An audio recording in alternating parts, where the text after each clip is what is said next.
humans, and welcome to another episode of the Cartridge and Disc Podcast.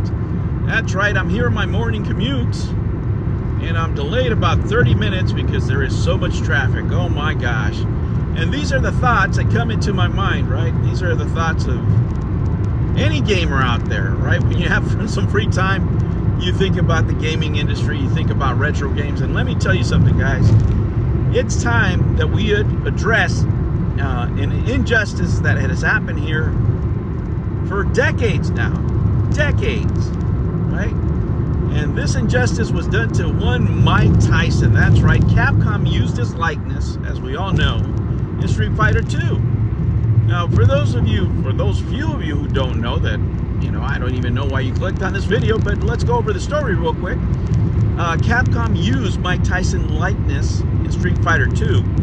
They did. And when they brought it over to the US, what they did is they changed the character's name. M. Bison was changed to Balrog. We know him as the character Balrog over here.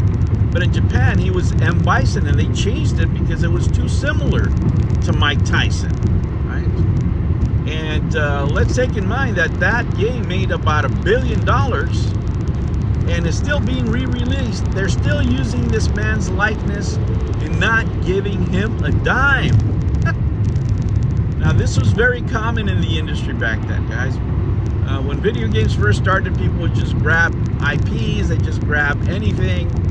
Shinobi would be a famous one. I think they used Spider-Man and Godzilla or something like that.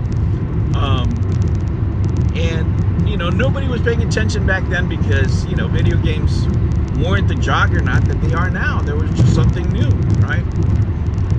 And Mike Tyson, I think, has only talked about it once. I think I'll put the article down. There's an article, I think on Sports Bible, that I saw it in. And there's even a little video of him addressing the situation where, he basically just says he feels honored of, being portrayed in the video game. But, who won't feel that way are his agents. Anybody who makes commission by selling his likeness, right? They wouldn't let it go, nor should they, right? This is a billion-dollar corporation that we're talking about here. People use the term corporate greed all the time, right? But other than Pharma and a few other occasions, can we really see it where they take advantage of people and don't really compensate them for what they're worth, or what their value was to that company. And in this case, just a ripoff, right? They just used his likeness, never paid the man. We all knew back in the day, every single one of us that played Street Fighter back in the day knew that was Mike Tyson. Absolutely, everybody knew it. And some people get confused because they see Mike Tyson pose sometimes with cosplay players, and he said that he didn't know. He didn't know. He was shocked by it. Excuse me, drinking some water here. But I believe that he believed that they were just cosplaying him. He was not aware of the Balrog character. And that is insane when you think about it. Because they did it to somebody famous. Somebody who does have the resources to fight it, right?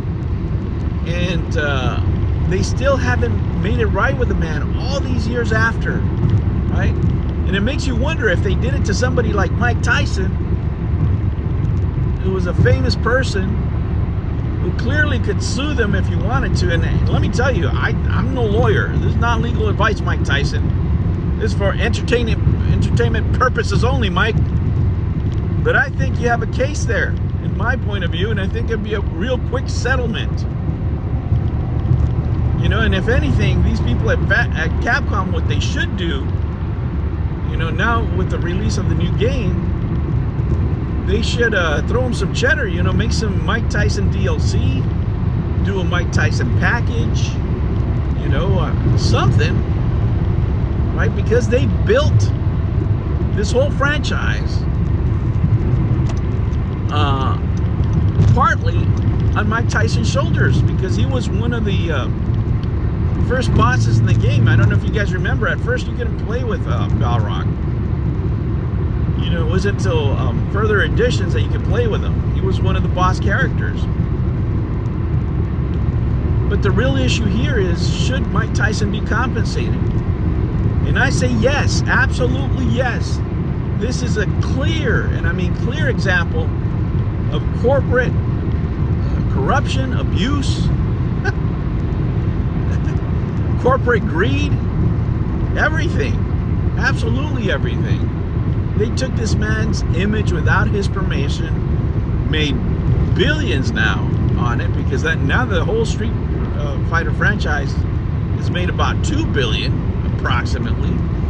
They keep raking in the cash, and this man has not seen one red cent. I mean, not one penny have they ever given Mike Tyson. I think it's about time, Capcom. I think it's about time you start paying for your sins and pay this man his money, like the movie said. Pay that man his money. It's time. I mean, this is just insane. I mean, it really is insane that this man hasn't seen one red cent of his money paid to him after all these years. Well, anyway, guys,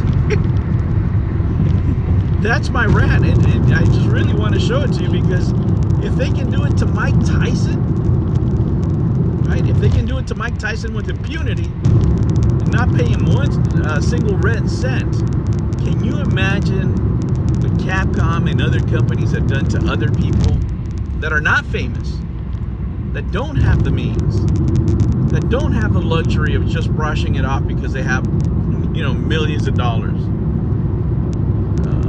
You know, I'm sure they've done so many things to so many people, and you know, Capcom, it's time that you pay this man. It's time that you honor this man for helping him, for him helping you, right, build the juggernaut that is Street Fighter, that you're still benefiting from as of today.